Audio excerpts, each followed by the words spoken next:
Hello friends, मैं प्रियंका आर्य आप सबका आपके अपने चैनल लेट्स स्टार्ट स्टडी में बहुत बहुत स्वागत करती हूँ। जैसा कि आप सबको पता है, हमारे चैनल पे BEO खंड शिक्षा अधिकारी एग्जाम के लिए रिवीजन सीरीज चलाई जा रही थी। ये रिवीजन सीरीज आपके एग्जाम के लिए बहुत ही हेल्पफुल होगी, क्योंकि इसमें हम हर टॉपिक के सिर्फ इम्पॉर्टेंट पॉइंट ही डिस्कस कर रहे हैं। जैसा कि आप सबको पता है कि इससे पहले हमने साइंस में आपको बायोलॉजी की रिवीजन सीरीज दी जा चुकी है। उसके बाद हमने एनसीईआरटी हिस्ट्री के सारे पार्ट की आपकी रिवीजन सीरीज दी जा चुकी है। उसके बाद फिर मिडिवल हिस्ट्री, अब हम मॉडर्न हिस्ट्री के बारे में पढ़ रहे हैं।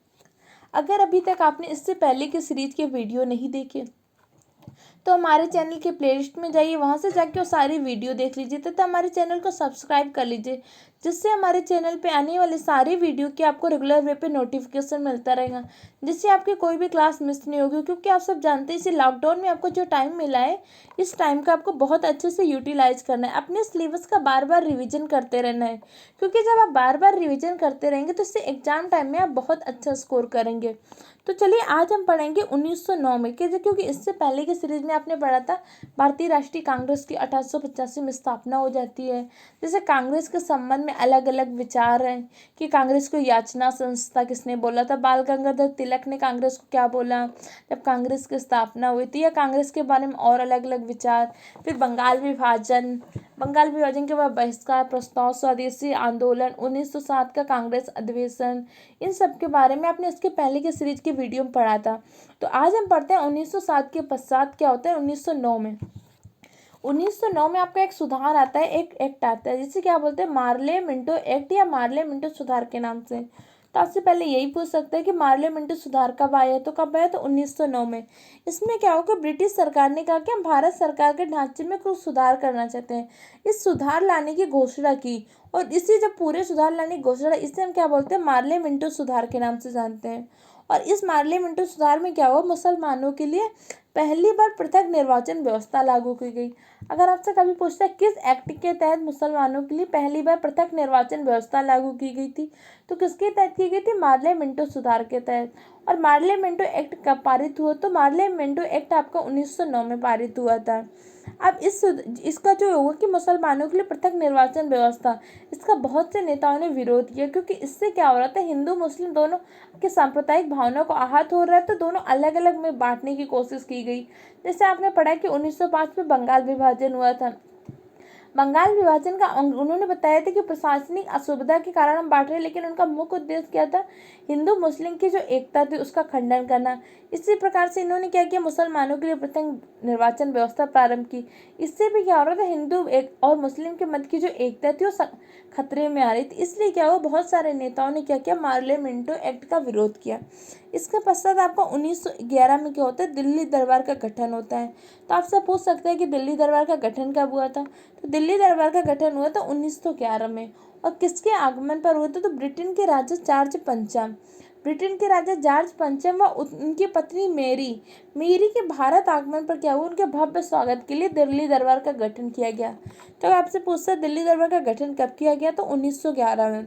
और जॉर्ज पंचम ने भारत में आकर कुछ घोषणाएं की, तो आपसे एग्जाम में पूछी जा सकती है। जैसे पहले क्या हुई, जॉर्ज पंचम ने घोषणा की कि बंगाल विभाजन को रद्द कर दिया जाएगा। जो 1905 में आपका बंगाल विभाजन हुआ, जॉर्ज पंचम ने घोषणा कर दी उसको रद्द कर दिया जाएगा। इसके अलावा जॉर्ज पंचम ने कहा कि भारत की राजधानी, जैसे आपको पता है उस समय भारत की राजधानी क्या हुआ करती थी, कलकत्ता होती थी, जिसे आप वर्तमान में किस नाम से जानते हैं, कोलकाता के नाम से। इन्होंने कलकत्ता से राजधानी को दिल्ली स्थानांतरित करने की घोषणा की। कब की, तो 1911 में किया। अब अगर आपसे लेकिन कभी पूछता है कि दिल्ली भारत की राजधानी कब बनी, या भारत की राजधानी का दिल्ली स्थानांतरण कब हुआ था, 1912 में। 1911 में क्या हुआ, दिल्ली को राजधानी बनाने की घोषणा की गई, या घोषणा की गई कि जो भारत की राजधानी कलकत्ता है इसका स्थानांतरण किया जाएगा दिल्ली। लेकिन राजधानी दिल्ली बनी कब, तो 1912 में बनी। अब इसके अलावा जॉर्ज पंचम ने क्या किया, तो बिहार को एक अलग राज्य बना दिया, जिसमें इस टाइम पे क्या था, उड़ीसा भी शामिल था। जैसे जब मैंने आपको स्वतंत्र राज्य पढ़ाए थे, तो उसमें मैंने आपको मैसूर के बारे में, बंगाल के बारे में ये सब पढ़ाया था। जैसे आपका बक्सर का युद्ध हुआ, प्लासी का युद्ध हुआ। तो मैंने आपको बताया था 1707 में जब औरंगजेब की मृत्यु हो गई, औरंगजेब की मृत्यु के पश्चात मुर्शिद कुली खान ने बंगाल को स्वतंत्र राज और स्वयं स्वयं को मुर्शिद कुली खान ने स्वतंत्र शासक घोषित कर लिया। अब उस टाइम पे बंगाल का क्षेत्र में क्या होता, बहुत ज़्यादा विस्तार था। जैसे उस टाइम में क्या था, बंगाल के अंदर बंगाल का तो पूरा क्षेत्र था, बिहार, उड़ीसा तथा कुछ भाग बांग्लादेश का भी था। इसलिए बंगाल क्या था, एक बहुत ही बड़े साम्राज्य में फैला हुआ था। तो इसलिए उन्होंने क्या किया, इसको क्या कर दिया, दो पार्ट में डिवाइड कर दिया। पहला आपका बंगाल ही रहा। बंगाल को में उन क्षेत्रों का रखा जो बांग्ला भाषा बोलते थे। कौन से? बांग्ला भाषा। तो बंगाली क्या करते थे, बांग्ला भाषा बोलते थे। तो बांग्लादेश का कुछ क्षेत्र है जो कैसा था, उसको भी उसमें सम्मिलित कर दिया था। तो एक अलग राज्य की स्थापना की, कौन सा? बंगाल, जिसमें आपका वर्तमान में उड़ीसा अलग है। तो उस समय क्या था, उड़ीसा भी आपके बंगाल के अंतर्गत शामिल था। अब इसके पश्चात क्या होता है, 1912 का एक बम षड्यंत्र केस होता है। आपसे पूछ सकते हैं कि 1912 का बम षड्यंत्र केस में किसके ऊपर बम फेंका गया था। तो दिसंबर 1912 में जो तत्कालीन वायसराय से लॉर्ड हार्डिंग, उस समय क्या था, दिसंबर 1912 में तत्कालीन वायसराय से आपके लॉर्ड हार्डिंग के ऊपर क्या हुआ, 1912 में बम फेंका गया। और आपसे पूछ सकते हैं कि इस बम षड्यंत्र में सर्वाधिक प्रमुख भूमिका किसकी थी। तो इस बम षड्यंत्र में सर्वाधिक प्रमुख भूमिका थी रास बिहारी बोस की। किसकी थी? रास बिहारी बोस की। और इस षड्यंत्र में क्या हुआ था, जब उनके ऊपर बम फेंका गया तो उसके पश्चात क्या हुआ था, 13 लोगों को गिरफ्तार किया गया था, जिसमें मास्टर अमीचंद, बाल मुकुंद, इन सबको क्या कर दिया गया था, फांसी दे दी गई। इसके अलावा क्या थे, बसंत कुमार विश्वास थे, हनुमंत सहाय थे, और एक आपके थे दीनानाथ ने क्या किया था, दबाव में आकर क्या किए थे, सरकारी गवाह बन गए थे। आपसे पूछ सकते हैं कि 1912 के षड्यंत्र केस का सरकारी गवाह कौन बना था। तो कौन बने थे? दीनानाथ क्या हुए थे, सरकार के दबाव में आके 1912 के षड्यंत्र केस के गवाह बन गए थे। और इसमें फांसी किसको किसको की गई थी? मास्टर अमीचंद को, बाल मुकुंद को। मास्टर अमीचंद थे, बाल मुकुंद थे, आपके बसंत कुमार थे, इन सबको क्या हुआ था, फांसी दे दी गई थी। अब इसके पश्चात क्या होता है, 1913 में आपका क्या होता है, गदर पार्टी की स्थापना होती है। तो आपसे पूछ सकते हैं गदर पार्टी की स्थापना किसने की थी। तो गदर पार्टी की स्थापना की थी 1913 में लाला हरदयाल ने कहाँ पे की थी? तो यूएसए के सेंट फ्रांसिस्को में की थी। कहाँ पे की थी? यूएसए के सेंट फ्रांसिस्को में। तो आपसे पूछ सकते हैं कि लाला हरदयाल ने किस पार्टी की स्थापना की थी। तो लाला हरदयाल ने किसकी की थी? गदर पार्टी की स्थापना। और गदर पार्टी की स्थापना कहाँ की थी? तो यूएसए के सेंट फ्रांसिस्को शहर में की थी। और इसके जो उस टाइम पे प्रमुख सदस्य थे जब गदर पार्टी की स्थापना हुई थी, तो पहले जैसे सबसे प्रमुख सदस्य थे आपके सोहन सिंह फखाना, भाई परमानंद, हरनाम सिंह, मौलवी अहमद अली, क्या थे उस टाइम पे गदर पार्टी के प्रमुख सदस्य। अगर आपसे कभी पूछता है कि गदर पार्टी के प्रथम अध्यक्ष कौन बने, तो सोहन सिंह भखाना क्या हुए थे, गदर पार्टी के प्रथम अध्यक्ष बने थे। अगर आपको कभी पूछता है कि गदर पार्टी की स्थापना किसने की थी, तो गदर पार्टी की स्थापना की थी लाला हरदयाल ने। अगर पूछता है गदर पार्टी के प्रथम अध्यक्ष कौन बने थे, तो गदर पार्टी के प्रथम अध्यक्ष बने थे सोहन सिंह फखाना। इसके पश्चात क्या हुआ, गदर पार्टी ने 1913 में एक समाचार पत्र का प्रकाशन किया। उसका क्या नाम रखा था? गदर समाचार पत्र। क्या रखा था? गदर। और इनकी इन्होंने एक टैग लाइन रखी थी। जैसे क्या होता है, आप सब जानते हैं, इस टाइम पे देखेंगे बहुत सारी बैंकों की, हर चीज़ की क्या होती है, एक टैग लाइन होती है। कि उसी तरह से उन्होंने गदर समाचार पत्र का प्रकाशन कब प्रारंभ किया? तो 1913 में किया। और इन्होंने गदर समाचार पत्र की टैग लाइन रखी थी, अंग्रेजों का कच्चा चिट्ठा। तो अगर आपसे कभी पूछते हैं गदर समाचार पत्र की टैगलाइन क्या थी, तो इसकी टैगलाइन थी अंग्रेजों का कच्चा चिट्ठा। और गदर समाचार पत्र का प्रकाशन किसके द्वारा होता था? तो गदर पार्टी के सदस्यों के द्वारा। और गदर पार्टी की स्थापना किसने की थी? तो गदर पार्टी की स्थापना की थी लाला हरदयाल ने। कहाँ पे की थी? तो यूएसए के सैन फ्रांसिस्को में। अब आपसे ये पूछ सकते हैं कि गदर समाचार पत्र का प्रकाशन किस किस भाषा में होता था। तो आपका क्या था? उर्दू में, अंग्रेजी व गुरमुखी, इस भाषा में क्या होता था, आपके गदर समाचार पत्र का प्रकाशन होता था। और इसके बाद क्या होता है, 1914 में क्या होता है, कामागाटा मारू प्रकरण होता है। तो आपसे पूछ सकते हैं कामागाटू मारू प्रकरण कब होता है? तो 1914 में होता है। इसमें क्या होता है कि आपको उस टाइम पे क्या हो गया था, 1914 में कनाडा में क्या हुआ, भारतीयों के प्रवेश पर प्रतिबंध लगा दिया गया। अब एक क्या हुआ था, भारतीयों के प्रवेश पर प्रतिबंध लगा दिया गया। उसी समय क्या हुआ था कि एक जहाज था, कामागाटू मारू क्या था, एक आपका जहाज था, जिसको बाबा गुरदत्त सिंह ने किराए में लिया। अब बाबा गुरदत्त सिंह ने किराए में लेकर क्या हुआ, इस जलयान में 351 यात्रियों के साथ, कितने, 351 यात्रियों के साथ 26 सितंबर 1914 को हुगली पहुंचे। कहाँ पे पहुंचे? हुगली पहुंचे। कौन पहुंचा था आपका? बाबा गुरदत्त सिंह। अब जब ये हुगली पहुंचे तो वहां पे क्या हुआ, यहाँ से क्या जाना चाहते थे? कनाडा। और जबकि कनाडा में क्या हो गया था, भारतीयों के प्रवेश पर प्रतिबंध लग गया था। इसी तरह से आपको वहां पे जब ये हुगली पहुंचे, हुगली कहाँ पे? आपके कोलकाता में। और हुगली से क्या हुआ, एक बजबज नामक स्थान पर पहुंचे। कहाँ पे पहुंचे? बजबज नामक स्थान पर।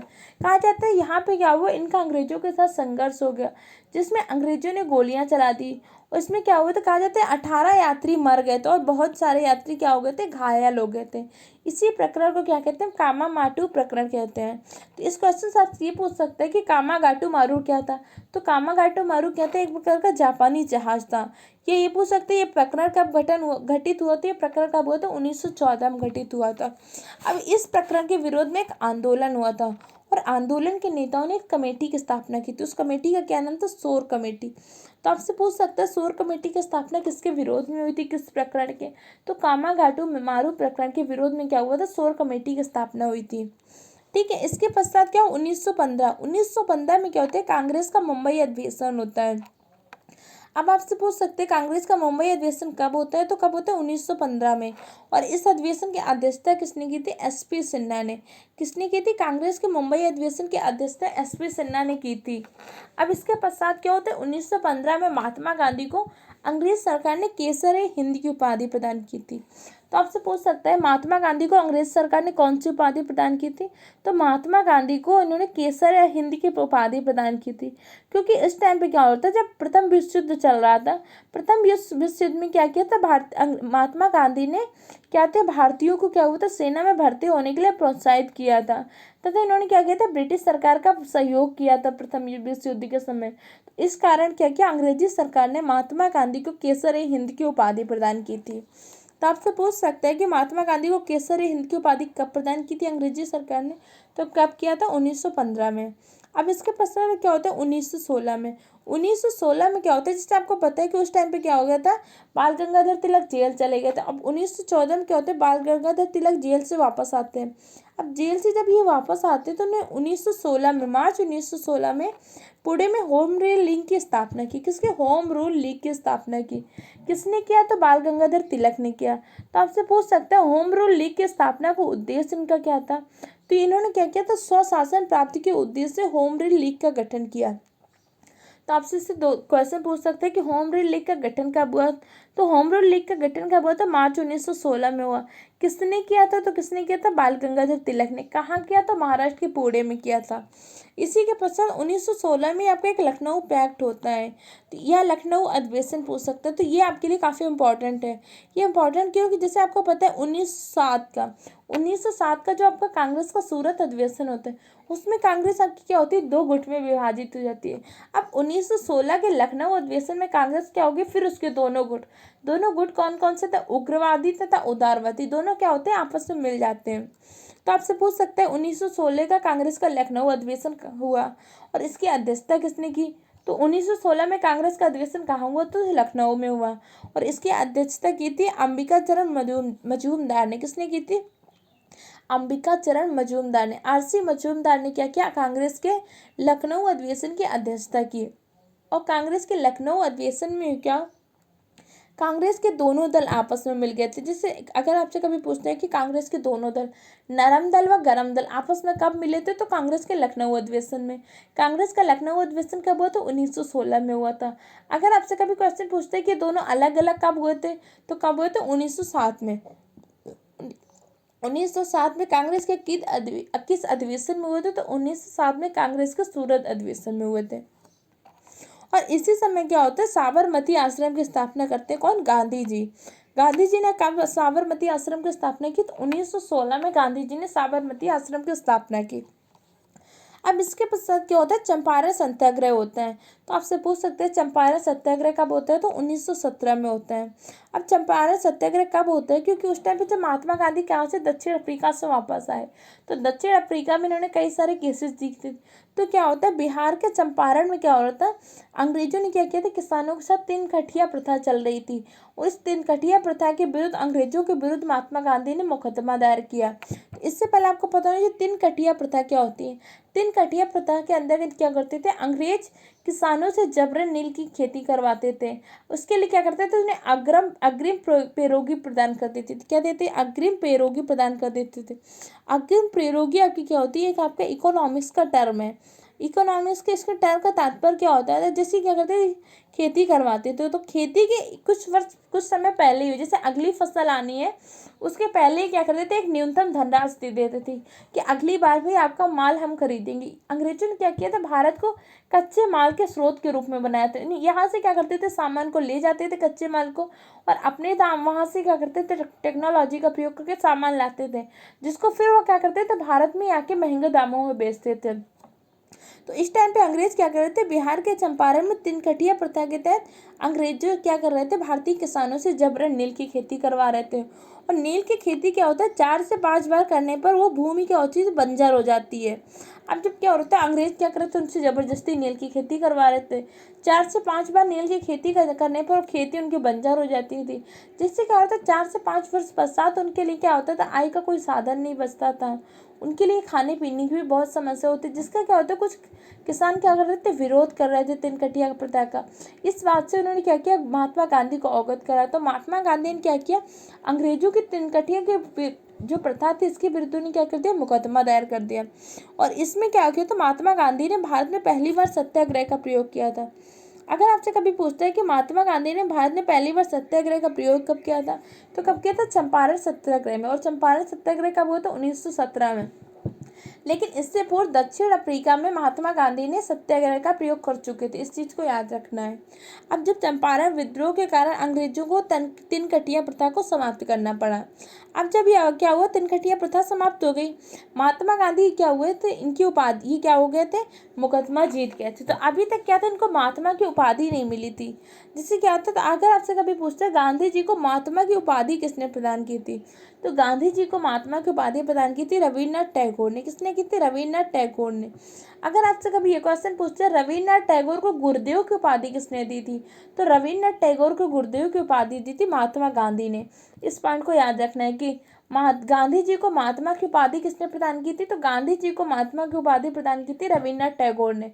और रविन्द्रनाथ टैगोर को गुरुदेव की उपाधि किसने प्रदान की थी, तो रविन्द्रनाथ टैगोर को गुरुदेव की उपाधि प्रदान की थी महात्मा गांधी ने।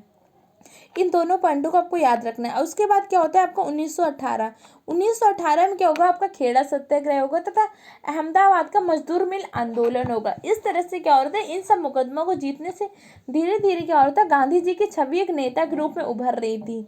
अब क्या होता है, जैसे उन्होंने चंपारण सत्याग्रह में तिनकटिया प्रथा को समाप्त कर दिया। इसके पश्चात क्या होता है, खेड़ा के सत्याग्रह के किसान जो होते हैं, खेड़ा के किसान, गुजरात के खेड़ा जिला था, उसके किसान आके महात्मा गांधी से मिलते हैं। क्योंकि क्या हो रहा था, 1918 में गुजरात में बहुत ज़्यादा अकाल पड़ गया।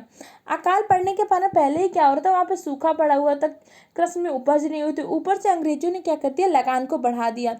अब लगान में भारी वृद्धि के विरोध के कारण क्या क्या महात्मा गांधी ने क्या किया, सत्याग्रह किया। तो आपसे पूछ सकते हैं, गुजरात का खेड़ा सत्याग्रह कब हुआ, तो 1918 में हुआ। अब इस सत्याग्रह के कारण क्या हुआ, अंग्रेजों को अपना बढ़ा हुआ लगान भी क्या करना, वापस लेना पड़ा। तो इसमें भी क्या हो गई, महात्मा गांधी की जीत मिल गई। जिस तरह क्या हुआ चंपारण सत्याग्रह में, उसके पश्चात 1918 के खेड़ा सत्याग्रह में महात्मा गांधी को क्या हो रही थी, जीत। इससे महात्मा गांधी की एक बहुत ही अच्छी छवि के नेता के रूप में उभर रहे थे। इसके पश्चात क्या होता है, 1918 में अहमदाबाद का मजदूर मिल आंदोलन होता है। एक्चुअली क्या होता है, 1918 में अहमदाबाद की एक टेक्सटाइल फैक्ट्री थी, उसने क्या कर दिया, मजदूरों को बोनस देना ही बंद कर दिया, जिसका विरोध किसने किया, महात्मा गांधी ने। और इससे आंदोलन में महात्मा गांधी ने पहली बार भूख हड़ताल की थी। अगर पूछते हैं कि महात्मा गांधी ने पहली बार भूख हड़ताल कब की, तो 1918 में की थी। किस आंदोलन में की थी, तो किस में की थी, अहमदाबाद के मिल मजदूर आंदोलन में। इस भूख हड़ताल के प्रभाव से क्या होता है, अंग्रेजों ने पुनः बोनस देना प्रारंभ किया। जहाँ के उस फैक्ट्री में इन्होंने क्या किया था, बोनस देना बंद कर दिया था। वहाँ पे जाके महात्मा गांधी ने विरोध किया। जब विरोध से बात नहीं बनी तो इन्होंने क्या कर दिया, भूख हड़ताल प्रारंभ कर दिया। इस भूख हड़ताल को समाप्त करने के कारण उन्होंने क्या किया, अंग्रेजों को क्या हुआ, पुनः बोनस देना प्रारंभ करना पड़ा। इस तरह से क्या होगा कि जैसे चंपारण का सत्याग्रह, खेड़ा का सत्याग्रह, अहमदाबाद का मजदूर मिल, इन तीनों आंदोलन में क्या हुआ, महात्मा गांधी की विजय से महात्मा गांधी की एक छवि बहुत बड़े स्तर पर, राष्ट्रीय स्तर पर उभरने लगी थी। अब इसी समय क्या होता है, 1919 में ब्रिटिश सरकार ने एक एक्ट पारित किया, जिसे क्या कहते हैं, रॉलेट एक्ट। तो अगर आपसे कभी पूछता है कि रॉलेट एक्ट कब पारित हुआ, तो रॉलेट एक्ट आपका 1919 में पारित हुआ था। अब इस एक्ट में क्या था, इस एक्ट के अनुसार था कि किसी भी संदेह व्यक्ति को, मतलब जिस व्यक्ति को भी क्या होगा, संदेह होगा जिस व्यक्ति के ऊपर, उसको क्या कर सकते हैं, बिना मुकदमा चलाए गिरफ्तार किया जा सकता है। उन्होंने कहा कि जिस व्यक्ति के ऊपर भी क्या होगा, ब्रिटिश सरकार को संदेह होगा, उसको गिरफ्तार कर सकते हैं, लेकिन उसके वो मुकदमा नहीं चलाएंगे, लेकिन गिरफ्तार कर सकते हैं। उसके अनुसार क्या होगी थी, कुछ शर्तें थी कि जो व्यक्ति गिरफ्तार हो जाएगा उसके विरुद्ध ना ही कोई अपील होगी, ना कोई आप दलील दे सकते, ना ही उसके विरुद्ध क्या हो सकता है, वकील किया जा सकता है। इसीलिए रॉलेट एक्ट को क्या बोला गया, काला कानून भी बोला गया। क्या बोला गया, काला कानून। इसके अतिरिक्त इसको बिना अपील बिना दलील का कानून भी बोला गया, किसको, रॉलेट एक्ट को। तो आपसे पूछ सकता है रॉलेट एक्ट कब पारित हुआ, तो रॉलेट एक्ट आपका 1919 में पारित हुआ। तो इसको काला कानून भी कहा जाता है। इसके अतिरिक्त इसको बिना अपील बिना दलील का भी कानून कहा जाता है। किसको कहा जाता है, रॉलेट एक्ट को। अगर आपसे कभी पूछते हैं कि रॉलेट एक्ट के तहत किन नेताओं की गिरफ्तारी हुई थी, तो पंजाब के दो स्थानीय नेता थे, डॉक्टर सतपाल और डॉक्टर सैफुद्दीन किचलू। इन दोनों की क्या हुई थी, रॉलेट एक्ट के तहत गिरफ्तारी हो गई। अब जब इनकी गिरफ्तारी हो गई तो आपका क्या होता है, जलियांवाला बाग हत्याकांड होता है कब, 13 अप्रैल 1919 को। अब 13 अप्रैल 1919 को जलियांवाला बाग हत्याकांड कैसे होता है, क्योंकि आपको पता है कि भारत की जनता के मन में रॉलेट एक्ट के मन में विरोध था, वो विद्रोह करना चाह रहे थे, विरोध कर रहे थे। इसी समय क्या होता है, पंजाब के दो स्थानीय नेता डॉक्टर सत्यपाल और डॉक्टर सैफुद्दीन किचलू की इस एक्ट के तहत गिरफ्तारी हो जाती है। पहले से क्या हो रहा था, भारतीय जनता रॉलेट एक्ट के विरोध में थी, ऊपर से दो स्थानीय नेताओं की गिरफ्तारी हो जाती है। इसलिए क्या होता है, पंजाब के अमृतसर में जलियांवाला बाग में क्या होता है, एक जनसभा आयोजित की जाती है। इस जनसभा का आयोजन करने का उद्देश्य था कि हम रॉलेट एक्ट का विरोध कैसे करेंगे, पंजाब के जो दोनों नेता हैं डॉक्टर सत्यपाल और डॉक्टर सैफुद्दीन किचलू को, उनको रिहा कैसे कराएं, इन सब के लिए एक जनसभा आयोजित की गई। और उसी जनसभा में क्या हुआ था, 13 अप्रैल 1919 को जनरल डायर के आदेश पर निहत्थे भीड़ पर गोलियां चलवा दी गई। अब जब क्या हुआ, इस जनसभा पर जनरल डायर ने गोलियां चलवा दी, तो इसमें क्या हो, बहुत ज़्यादा व्यक्ति, कम से कम 1000 व्यक्ति मारे गए थे, तो बहुत सारे लोग क्या होते हैं, घायल हो गए थे, जिसमें क्या थे, कुछ महिलाएं और बच्चे भी शामिल थे। तो अगर आपसे कभी पूछते हैं कि जनरल डायर को इस सभा की सूचना किसने की दी थी, तो जनरल डायर को इस सभा की सूचना दी थी हंसराज नामक एक भारतीय ने। किसने दी थी, हंसराज नामक एक भारतीय ने जनरल डायर को जलियांवाला बाग में होने वाली जनसभा के बारे में सूचना दी थी। अब जब जलियांवाला बाग हत्याकांड हुआ तो इसके विरोध में महात्मा गांधी ने अपनी केसर हिंद की, रविन्द्रनाथ टैगोर ने अपनी सर की उपाधि त्याग दी। तो आपको जैसे पता है कि महात्मा गांधी को अंग्रेजों ने क्या केसर हिंद की उपाधि प्रदान की थी, इसी तरह रविन्द्रनाथ टैगोर को सर की उपाधि मिली थी। इन्होंने क्या किया, जलियांवाला बाग हत्याकांड के विरोध में अपनी उपाधि को त्याग दिया। इसके पश्चात क्या हुआ, जलियांवाला बाग के हत्याकांड की जांच एक आयोग का गठन किया गया। उस आयोग का क्या नाम था, हंटर आयोग। इस चीज को याद रखना, जो आयोग था कौन सा था, हंटर आयोग। कई बार क्या होता है, ऑप्शन में होता है हंटर कमीशन, और बच्चे क्या करते हैं, हंटर कमीशन में टिक लगा के आ जाते हैं। जबकि हंटर कमीशन क्या, हंटर कमीशन आपका शिक्षा से संबंधित एक आयोग था।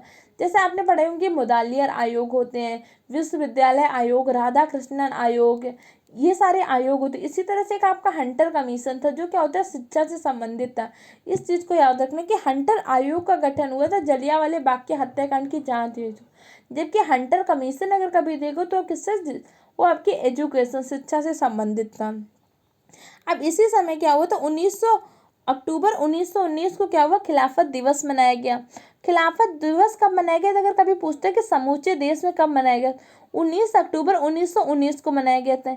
ये क्यों मनाया गया, तो मुसलमानों का क्या था, भारतीय मुसलमान थे, उन्होंने मित्र राष्ट्रों के विरुद्ध, उस समय मित्र राष्ट्र में विशेषकर किसके, ब्रिटेन के खिलाफ इन्होंने विशेषकर क्या हुआ, 19 अक्टूबर 1919 को खिलाफत दिवस मनाया। किसने, भारतीय मुसलमानों ने विशेषकर क्या हुआ, ब्रिटेन के खिलाफ कि इन्होंने क्या किया, विरोध किया। इसके लिए इन्होंने 19 अक्टूबर 1919 को खिलाफत दिवस मनाया। इसके अतिरिक्त क्या हुआ, 23 नवंबर 1919 को हिंदू और मुस्लिम की एक संयुक्त कॉन्फ्रेंस हुई, जिसकी अध्यक्षता किसने की थी, महात्मा गांधी ने की थी। तो आपसे पूछ सकते हैं हिंदू और मुस्लिम के संयुक्त कॉन्फ्रेंस कब हुई, 23 नवंबर 1919 को हुई, जिसकी अध्यक्षता किसने की थी, तो इसकी अध्यक्षता की थी महात्मा गांधी ने। अब इसके पश्चात क्या होता है, महात्मा गांधी ने असहयोग आंदोलन को प्रारंभ किया। असहयोग आंदोलन प्रारंभ क्यों हुआ, पहला तो रॉलेट एक्ट का विरोध था। जैसे आपको पता है कि 1919 में जो रॉलेट एक्ट पारित हुआ, उसको क्या बोलते हैं, काला कानून, बिना अपील बिना दलील का कानून, उसका विरोध करना था। ऊपर से जलियांवाला बाग हत्याकांड हुआ था, उस जो निर्मम हत्याकांड हुआ था उसका भी विरोध, तथा क्या हो रहा था, खिलाफत आंदोलन जो प्रारंभ हुआ था भारतीय मुसलमानों के द्वारा, इन सब के प्रत्युत्तर में तथा ब्रिटिश सरकार के विरोध के सम्मिलित रूप से करने के लिए महात्मा गांधी ने एक आंदोलन प्रारंभ किया, असहयोग आंदोलन।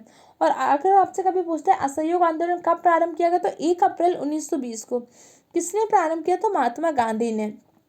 असहयोग आंदोलन भारत में 2 वर्ष तक चला, लगभग 1920 से 1922 तक चला।